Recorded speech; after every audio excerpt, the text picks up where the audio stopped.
టీవీ14 news కి స్వాగతం. ముందుగా ముఖ్యాంశాలు. కలల నివాసాన్ని సాకారం చేసుకునే సమయం ఇది.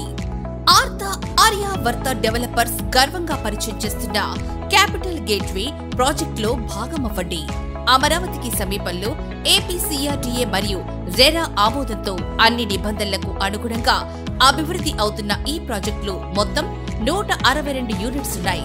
సెల్లార్ ప్లస్ స్టిల్ట్ ప్లస్ 8 ఫ్లోర్లతో 1311 నుంచి 2370 చదరపు అడుగుల విస్తీర్ణంలో ఫ్లాట్లు అందుబాటులో ఉన్నాయి.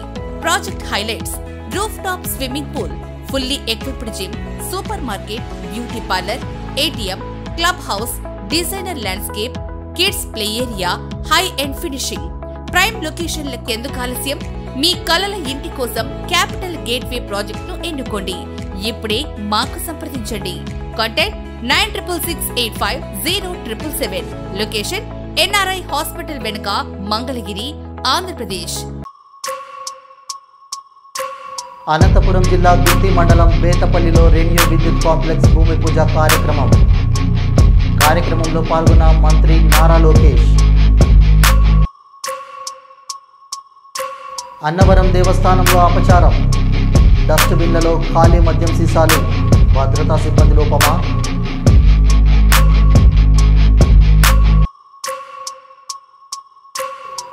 ప్రభుత్వ భూమి కబ్జాకు యత్నం, నిందితులను అరెస్ట్ చేసిన పోలీసులు.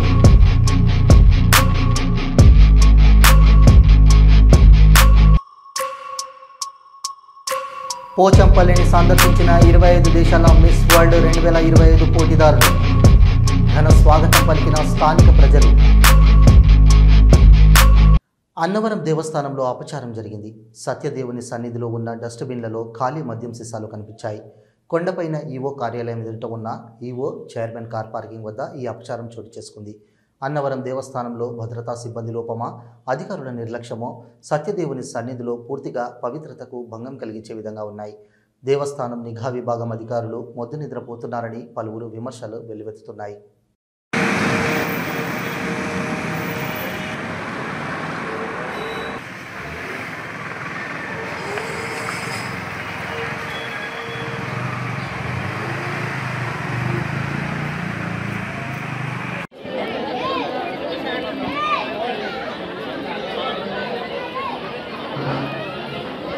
కరీంనగర్ జిల్లా హుజూరాబాద్ కాకతీయ కాలనీలో గ్యాస్ సిలిండర్ చోరీ జరిగింది.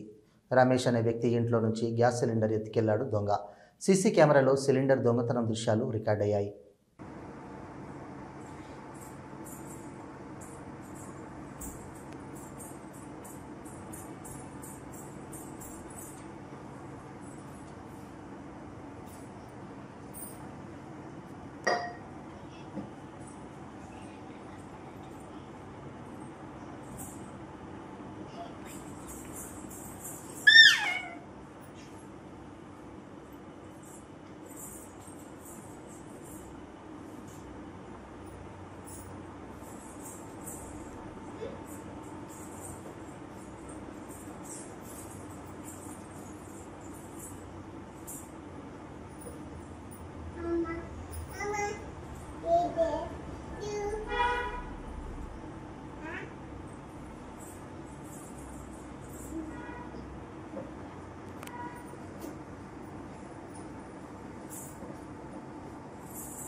ప్రభుత్వం మహిళల కోసం ప్రారంభించిన ఉచిత బస్సు పథకం పలుచోట్ల మహిళల గొడవలకు కారణమవుతోంది. మహిళల అభ్యున్నతి కోసం ఉచిత బస్సు పథకం ప్రారంభిస్తే మహిళలు బస్సులో సీటు కోసం జుట్టు పట్టుకొని పొట్టు కొట్టుకుంటున్న ఘటన భద్రాద్రి కొత్తగూడెం జిల్లాలో చోటు చేసుకుంది. నీ అంతు చూస్తా బిడ్డ అంటూ మనుగురు నుంచి భద్రాచలం వెళ్తున్న బస్సులో 2 మహిళలు సిగపట్లు పట్టారు.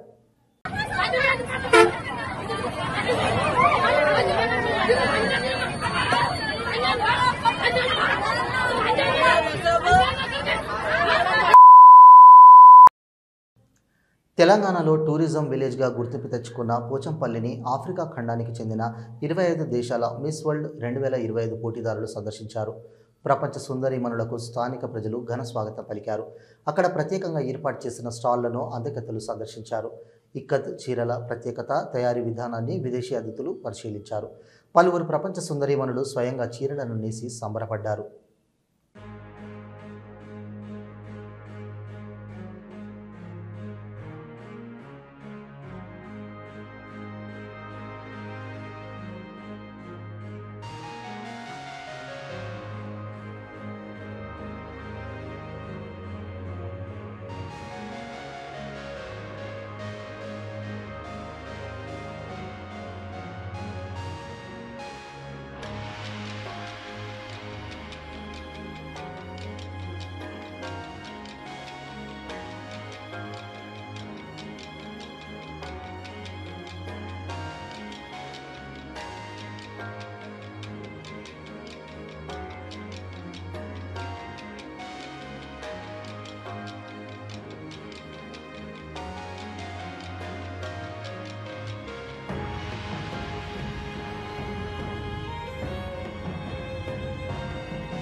అనుముల మండలం కొత్తపల్లి గ్రామంలో పోలీస్ శాఖ ఆధ్వర్యంలో మిషన్ పరివర్తన కార్యక్రమంలో పాల్గొన్నారు. జిల్లా SP Sharatchandra Pawar, DSP Rajasekhar Raju, CI Janardhan, SI Satish Reddy పాల్గొన్నారు.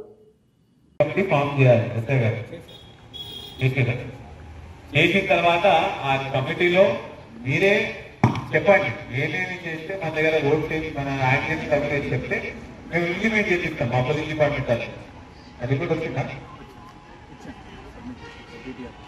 Very good. సో ఇప్పుడు మేము అది నేషనల్ హైవే అథారిటీకి రాసి మీ దగ్గర యాక్సిడెంట్లు తక్కువయ్యేలాగా మేము ప్రయత్నిస్తాం. ఓకే, సో మొత్తానికి ఈ అవగాహన సదస్సు ఇవాళ ఇక్కడ డిఎస్పీ గారు రావడం ఈ గ్రామస్తులందరి అదృష్టం సార్. సార్ కొత్తపల్లి గ్రామం అనేది ఆలియా నుంచి ఒక 2 కిలోమీటర్ల దూరంలోనే ఉంటుంది సార్. ఇది నేషనల్ హైవే NH 565కి సాగర్ రోడ్డు, నక్రేకల్ నుంచి సాగర్ రోడ్డు వరకు ఉంటుంది సార్. ఇది మన గ్రామాలలో peaceful, one of the peaceful village sir. ఇక్కడ నుంచి గొడవలు కానీ ఏవి కూడా చాలా తక్కువ వస్తాయి సార్. పిటిషన్స్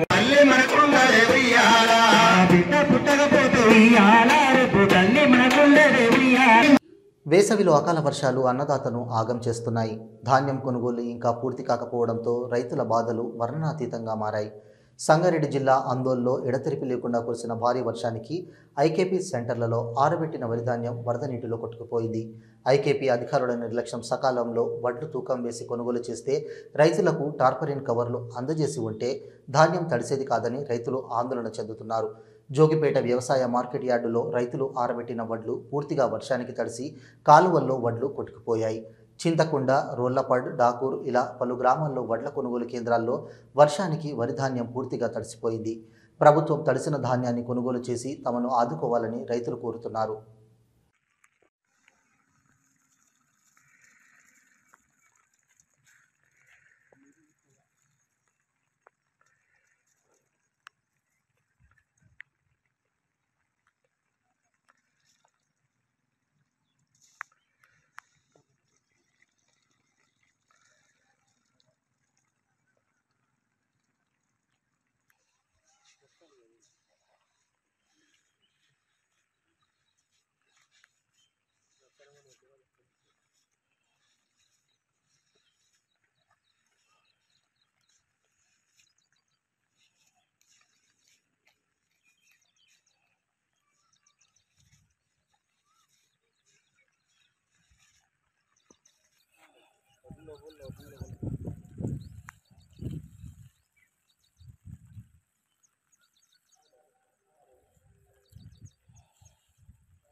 మళ్ళీ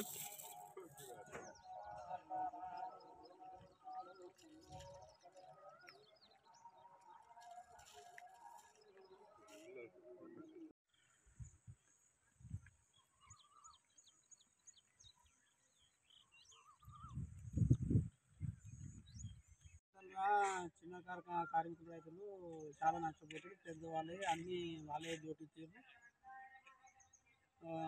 ఇప్పుడు నా ఒడ్లు గిట మొత్తం ముఖాల బట్టి నీళ్ళల్లో నా కుప్ప ఉన్నది. 8 ట్రాక్టర్ల ఒడ్లు ఉన్నది.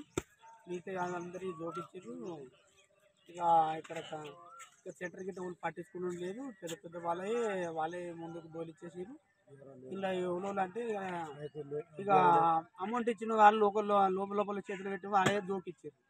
మిగతా ఉన్న వాళ్ళే అట్లనే ఉంచారు. ఆయనకి ఏమి ఇవ్వలేము కాబట్టి మరి ఎవరు పట్టించుకుంటలేరు. అందుకోసమే బీఆర్ వాళ్ళకి మాకు కాంట పెట్టలేరు. చుట్టుముట్టు అందరూ పెట్టి నా కాంట గిట్ట అట్లనే విడిచిపెట్టి సపడాకు వచ్చేసారు. ఆ బాధతో మేము బోర్యాల కిరాయి లేక ఇబ్బందులు పడుతున్నాం. మళ్ళీ నోళ్ళు పట్టించుకుంటలేరు. ఇక పై అధికారులు చర్య తీసుకోవాలని మనం 4:30 నుంచి పడ్డది. ఇప్పటిదాకా తెల్లారి 6 కొట్టిన దాకా పడ్డది. ఇక ఆడికి నీళ్ళు వారుతున్నాయి. కుప్ప కొట్టుకోపోతున్నది. కాగితాలు చదవడం మీద ఉన్నా. ఇక ఎవరు లేరు. ఇలా పట్టించుకునేటోళ్ళు వాళ్ళు వస్తలేరు. ఇక నా ఇబ్బంది నాకున్న సార్ మన ఇక సెంటర్లో గిట్ట పట్టించుకోవడం లేదు. ఇక సెంటర్లో ఆయన లింగం గిట్ట ఉన్నాడు. పెద్ద పెద్దలే ఉన్నలే జోకిచ్చేసి ఇక నా కుప్పని గిట్ట కానీ డబ్బులు వేయలేనంటే ఇక నా కుప్ప నాకు కావాలి ఇస్తారా మీకు? కావాలి ఇస్తలేరు. ఏమి ఇస్తలేరు. ఇక్కడ నీళ్లు గిట్ట లేవు సరిగ్గా. ఇక ఒక టెంటు లేదు. ఏమి లేవు సార్ ఇక్కడ. ఆ పరిస్థితి చెప్తావా?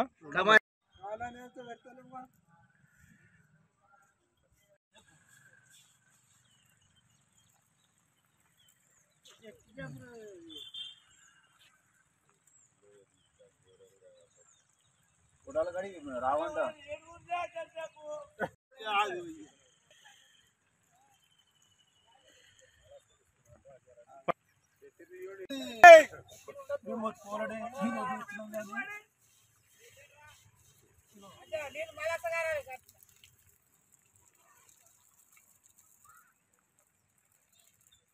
ఖమ్మం జిల్లా సత్తుపల్లి మండలం కిష్టారం సింగరేణి ఓసి సమీపంలో ప్రైవేటు ట్రావెల్ బస్సును లారీ ఢీకొట్టింది.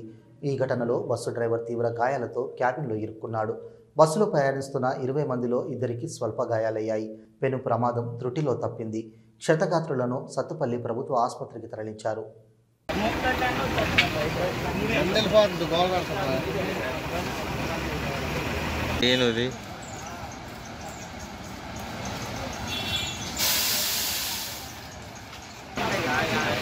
ముళ్ళకాయన వచ్చిండ మెరకాయ పెట్టిండు.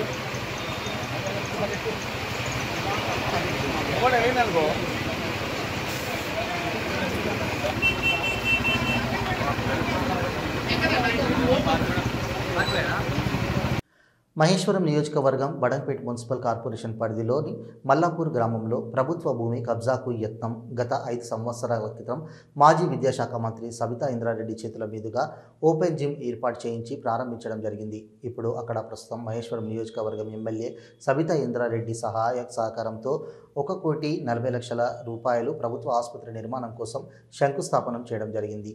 నేడు ఎవరూ లేని సమయం చూసి ప్రైవేటు వ్యక్తులు కబ్జాకు యత్నం చేయడం జరుగుతోంది. రాత్రి కంటైనర్ ఏర్పాటు చేయడం జరిగింది. తక్షణమే గమనించిన స్థానిక గ్రామస్తులు ప్రశ్నించగా ఇది ప్రైవేటు భూమి అని స్థానికులను బెదిరించడం జరిగింది. స్థానిక బాలాపూర్ పోలీసులు వారికి సమాచారం ఇవ్వగా అక్కడికి చేరుకొని ఇరు వర్గాలను అక్కడ నుంచి పంపించడం జరిగింది. స్థానిక గ్రామవాసులు కబ్జా రాయుళ్లపై కేసు నమోదు చేశారు. తిరుమల తిరుపతి దేవస్థానంలో ఒక ప్రైవేటు సంస్థ ద్వారా గత కొన్ని రోజులుగా పనిచేస్తున్న కాంట్రాక్టు కార్మికులు ఆందోళనకు దిగారు. ఉదయం నుంచి విధులకు హాజరు కాకుండా నిరసన వ్యక్తం చేస్తున్నారు. నెల నెలా జీతాలు ఇవ్వడంలో సదరు ప్రైవేటు ఏజెన్సీ సంస్థ తమ పట్ల నిర్లక్ష్యంగా వ్యవహరిస్తుందని, జీతాలు రాకపోవడంతో చాలా ఇబ్బందులు పడుతున్నామని ఆగ్రహం వ్యక్తం చేస్తున్నారు. టీటీడీ ఉన్నతాధికారులు తమ సమస్యలను గుర్తించి కాంట్రాక్టు ప్రైవేటు ఏజెన్సీలపైన చర్యలు తీసుకోవాలని డిమాండ్ చేస్తున్నారు. విధులకు హాజరు కాకుండా రోడ్డుపైన కూర్చొని నిరసన వ్యక్తం చేయడంతో టీటీడీ గదులు, కాటేజీ క్యూ లైన్ల వద్ద భక్తులకు కల్పించాల్సిన సేవలకు అంతరాయం ఏర్పడింది. ఏమయ్యా ఏమ్మా మీరు డ్యూటీలకు పడదు అడిగితే మాకు జీతాలు రాలేదు, దానివల్ల మేము డిమాండ్ చేస్తున్నాం అని లక్ష్మీ గారు చెప్పారు. వాళ్ళ వర్కర్లంతా సరే ఈరోజు పడతాయంటమ్మా మీరు డ్యూటీలకు పోండి అని చెప్తే మేము జీతాలు వేసిన దాకా పోము అంటే లెటర్ పెట్టండమ్మా, లెటర్ పెట్టి డిమాండ్ చేసుకోండమ్మా, పూర్తిగా డ్యూటీలకు పోకుండా మాత్రం నిలిచిపోయి మీరు ఫైట్ చేయొద్దండి, డ్యూటీ చేసుకుంటే మీరు ఏదైనా మీ విషయాలు ఉంటే అడగండి అంటే లేదు జీతాలు ఇస్తేనే డ్యూటీకి పోతామని చెప్పుకొచ్చారు. అంటే తిరుమల శ్రీవారి లడ్డూ ప్రసాదాల విక్రయ కేంద్రంలో జనపనారాల బ్యాగుల కొరత నెలకొంది. కాంప్లెక్స్లో జ్యూట్ కార్పొరేషన్ ఆఫ్ ఇండియా ఆధ్వర్యంలో విక్రయ కేంద్రం ఏర్పాటు చేయగా ప్రస్తుతం చాలా వరకు అందుబాటులో లేవు. పర్యావరణ హితమే లక్ష్యంగా వాటిని విక్రయిస్తుండగా భక్తులు సైతం కొనుగోలుకు ఆసక్తి చూపుతున్నారు. 5, 10, 15 లడ్డూలకు సరిపడా వివిధ పరిమాణాల్లో జనపనార బ్యాగులు విక్రయిస్తుండగా కొంతకాలంగా అందుబాటులో ఉండడం లేదు. 25 లడ్డూలు పట్టే బ్యాగులు మాత్రమే అందుబాటులో ఉండగా వాటి అవసరం తక్కువగా ఉంటుంది. ముఖ్యంగా సుదూర ప్రాంతాలకు లడ్డూలు తీసుకెళ్లేందుకు వచ్చే భక్తులు ఇబ్బందులకు గురవుతున్నారు. కేంద్ర ప్రభుత్వం ఆధ్వర్యంలో ఏర్పాటు చేసిన ఈ కేంద్రాన్ని సక్రమంగా నిర్వహించకపోవడంపై విమర్శలు వ్యక్తమవుతున్నాయి. స్థానిక అధికారుల సూచనలు సైతం పట్టించుకోలేదన్న విమర్శల క్రమంలో ఉన్నతాధికారులు కఠిన చర్యలు చేపట్టాల్సిన అవసరం ఉంది. గార్బేజ్ వల్నరబుల్ పాయింట్స్పై శ్రద్ధ వహించడని విజయవాడ నగరపాలకులకు సంస్థ కమిషనర్ ధ్యానచంద్ర అన్నారు. గురువారం ఉదయం ప్రధాన కార్యాలయంలో గల నూతన భవనంలోని మీటింగ్ హాల్ నందు ప్రజారోగ్య విభాగం అధికారులు, శానిటేషన్ సూపర్వైజర్లు, ఇన్స్పెక్టర్లు, సెక్రటరీలతో సమీక్షా సమావేశం నిర్వహించారు. ఈ సందర్భంగా మాట్లాడుతూ శానిటేషన్ సెక్రటరీ అందరూ ఖచ్చితంగా ఫీల్డ్ విజిట్ చేసి వర్కర్ల హాజరును చూసుకోవాలని, 3 నెలల కంటే ఎక్కువగా హాజరు కాని వర్కర్లపై అధికారులు చర్యలు తీసుకోవాలని అన్నారు. అనంతపురం జిల్లా గుత్తి మండలం బేతపల్లిలో రెన్యూ విద్యుత్ కాంప్లెక్స్ భూమి పూజ కార్యక్రమంలో పాల్గొన్నారు మంత్రి నారా లోకేష్. 2300 ఎకరాల్లో 22,000 కోట్లతో రెన్యూ విద్యుత్ ఉత్పత్తి కాంప్లెక్స్ ఏర్పాటు కార్యక్రమంలో పాల్గొన్నారు మంత్రి కొద్దిపాటి రవి మరియు ఇతర ప్రజాప్రతినిధులు. And our energy minister Shri Gottipati Ravi Kumar garini vedika meeda ahvanistunnamo. Sir, a very warm welcome. Our MLA Guntakal Shri Gummanuru Jairam garini vedika meeda ahvanistunnamo. I welcome our MLA Patikonda Shri K.E. Shyam Kumar garu to join us on stage. I request our collector and district magistrate Dr. Vinod Kumar garu to join us on stage. Dear Chairman and CEO Renew, Mr. Suman Sinha garu to please join us on stage. Namaskaram sir. Let's welcome our Minister sir. We are heartfully thank you for your precious time and for joining us here. You are not just a leader with a title, you are the leader with action sir. Warm welcome. విద్యార్థుల శారీరక మానసిక ఆరోగ్యానికి ఆటలు ఎంతో దోహదపడతాయని కేంద్ర మంత్రి కిషన్ రెడ్డి అన్నారు. శుక్రవారం నాడు ఆయన హైదరాబాద్ గాంధీనగర్లో అండర్-14 క్రికెట్ టోర్నమెంట్ను ప్రారంభించారు. ఈ సందర్భంగా కిషన్ రెడ్డి మాట్లాడుతూ హైదరాబాద్ నగరంలో ప్లే గ్రౌండ్ల కొరత తీవ్రమైందన్నారు. విద్యా సంస్థలు కూడా ఆటలకు ప్రాధాన్యత ఇవ్వకుండా కేవలం చదువుపై మాత్రమే దృష్టి కేంద్రీకరిస్తున్నాయన్నారు. జేహెచ్ఎంసీతో పాటు కొన్ని కాలనీ సంఘాలు ప్లే గ్రౌండ్లను పార్కులుగా మార్చే ప్రయత్నాలు చేస్తున్నాయన్నారు. పార్కుల అవసరం ఉన్నప్పటికీ పిల్లలకు ఆటల కోసం ఓపెన్ గ్రౌండ్లు అవసరమన్నారు. ఇవి వారి భవిష్యత్తుకు ఎంతో అవసరమని, ప్రభుత్వ స్థలాలను అమ్మకుండా వీటిని ఓపెన్ గ్రౌండ్లుగా, ప్లే ఏరియాలుగా అభివృద్ధి చేయాలని రాష్ట్ర ప్రభుత్వాన్ని డిమాండ్ చేస్తున్నారన్నారు. ఈ స్థలాలు రాబోయే తరాల అవసరాలకు తీర్చేందుకు ఉపయోగపడతాయన్నారు. ప్రతి బస్తీ, కాలనీలోని సంఘాలు తమ పరిధిలో ఉన్న ప్లే గ్రౌండ్లను పరిరక్షించే బాధ్యతను తీసుకోవాలన్నారు. ప్రభుత్వ స్థలాలను పచ్చదనంగా ఉంచుతూ పిల్లల కోసం అందుబాటులో ఉంచే విధంగా చర్యలు తీసుకోవాలని అన్నారు.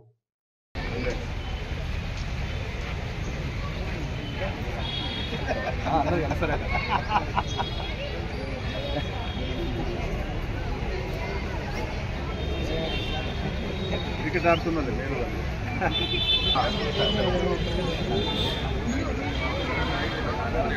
పిల్లలు వాళ్ళు టోర్నమెంట్ ఆడారు. వాళ్ళతో ముందుకు వచ్చేసి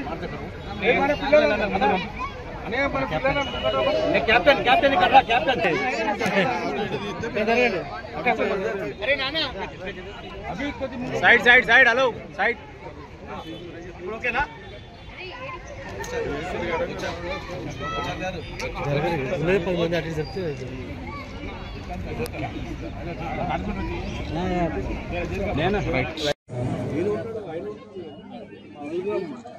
వేసవి వీపు దశ వచ్చింది. వర్షాకాలం అడ్వాన్స్ గా చాలా ముందుగా వచ్చింది. జనరల్ గా వేసవి టైంలో విద్యా సంస్థలకు సెలవుల సందర్భంగా మనము ఈ యొక్క స్పోర్ట్స్ ఆటల పోటీలకు సంబంధించిన క్యాంప్స్ పెట్టడము, వాళ్ళకు శిక్షణ ఇవ్వడము, అదేవిధంగా ఈ రకమైనటువంటి స్పోర్ట్స్ అండ్ గేమ్స్ కాంపిటీషన్ నిర్వహించడం అనేటువంటిది సహజము. ఎందుకంటే ఈరోజు ఎడ్యుకేషన్ సిస్టమ్ ఏదైతే విద్యార్థులు చదువు తప్ప ఆడుకోవడానికి సమయమే ఉండదు. శ్రీకాళహస్తి ఆలయంలో గురుదక్షిణామూర్తి ఆలయం వద్ద నవగ్రహాల్లో పంచమ గ్రహమైన గురువారం గురుగ్రహం రాశి మారిన సందర్భంగా గురుదక్షిణామూర్తికి ప్రత్యేక పూజలు అభిషేకాలు జరిగాయి.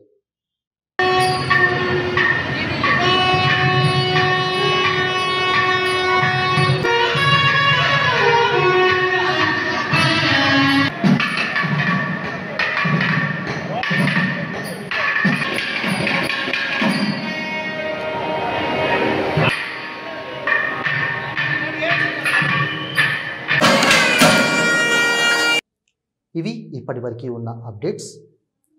మరే బులెటిన్లో మళ్ళీ కలుద్దాం.